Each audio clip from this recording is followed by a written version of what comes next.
When you talk about narcissists, you can't get far without talking about their obsessive need for power and control. Narcs desperately need both of these things, but when they're not in control, they feel they're losing it or they're in a power struggle, you will be punished until you learn to conform.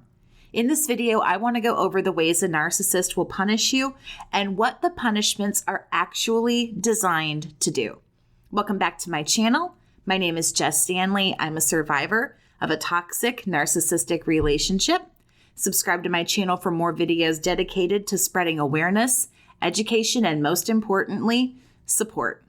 Punishment number 1, gaslighting. Gaslighting very simply causes you to doubt the truth. You lose your grip on reality. And when this is done well enough and often enough, it can drive you insane and get you to the point where you don't even trust yourself anymore. Most of the time, when it comes to gaslighting, your punishment comes in the form of specific phrases. You're crazy. You're mental. Wow, you need help. Why would you ask me that? That's not even what happened. That's not what I told you. You're so stupid. And so on. If you ask questions or push more, you're just going to hear more of the same.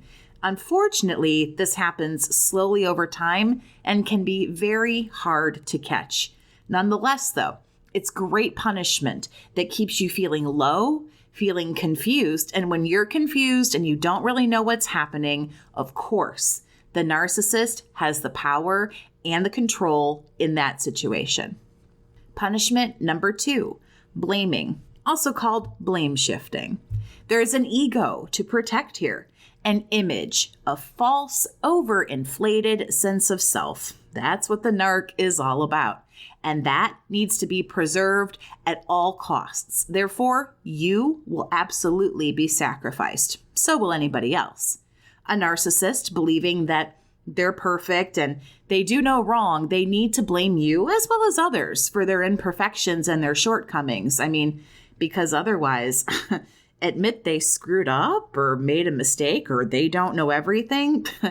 Yeah, right. Like that'll happen. It holds that power and control angle as the narc can actually end up getting an apology from their own victim when everything was their fault. It's fantastic punishment. It keeps after somebody and makes them feel bad and makes them feel low, like they never do anything right. How absolutely lovely.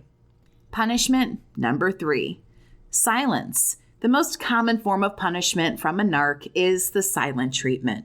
When a narc wants to punish you, they're going to do everything or most things on this list, but for sure, most often what you're going to see is a cease of communication.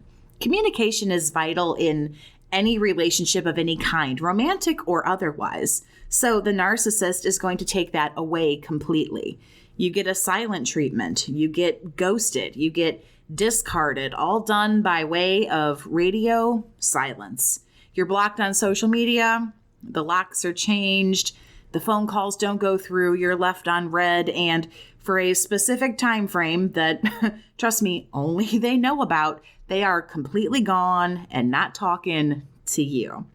And this can get you to panic, apologize, beg, bargain to do things that maybe you don't want to do or take steps that you're uncomfortable taking, make promises, so on and so forth in order to make everything right and get the two of you talking again. That's usually what the silence is all about, holding out until you do something. But I want to talk a little bit more about what these punishments are designed to do here in just a second. If you'd like to talk one-on-one with me and get some help and support for what you're going through, you can send an email to bookachatwithjess@gmail.com, or you can visit my website. It's available on the screen for you now, and all that information is down in the video description for you. Punishment number 4, wrath. More commonly and boringly, it's called narcissistic rage, perhaps the scariest of the punishments. This is done when you have pissed off this person and now, oh goodness, you're going to watch an adult who absolutely cannot control their emotions or really can't control anything lash out like a child. You are seeing, again, what I just said, that loss of control. They have no idea how to just really maintain it, and it's all melting down and falling apart. Rage is loud, scary, destructive at times, and will also in the end usually lead to someone storming off and being silent. All that is going to start to set in, which we literally just talked about. Of course, rage is going to give a narc the upper hand as far as maintaining power and control. These are intimidation and scare tactics to make sure nobody goes up against them as they try to assert themselves or protect themselves from an ego bruise. You're just watching an all-out meltdown. Punishments are designed to wear you down. That's what a narc needs to happen. They need you to be weak. They need you to be exhausted, confused, tired of fighting, wishing for just some kind of an end to all of the strife and all of the drama. And this is done over and over and over again to get you to that point. Narcissists need you to be worn down, but they also need you to begin to conform to how things need to go according to them. Let's say, for example, you bring up a few times that they always come home way too late every time they go out. They're just hours and hours late. It upsets you. You don't like it. You're going to be punished. The narcissist is not interested in hearing your opinion on that matter. So you're punished each and every time you bring it up.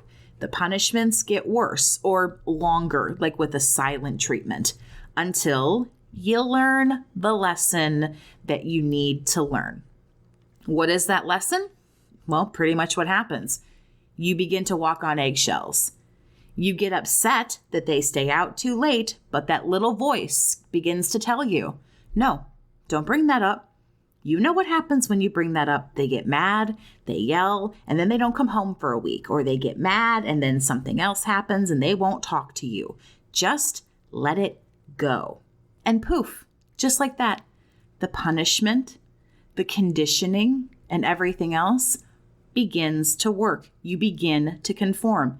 You don't want to deal with it. You don't want the fights, the name calling, the silent treatment. So you hold in how you feel and you let it happen. You don't want to fight anymore. You actually self-gaslight and go, it's no big deal. As long as they come home, they come home. You rationalize it, you make it okay, and you move on. That's exactly what all of it is designed to do, to wear you down, to get you to the point where you don't even fight anymore. You sit down, you shut up, you do what's expected of you, and you don't do what isn't expected of you. There's other punishments and things I didn't even mention at all, like projection, for example, but tell me anything else I didn't talk about down in the comments, and tell me which of these that I did talk about is like the worst punishment that you personally think a narcissist can do to you.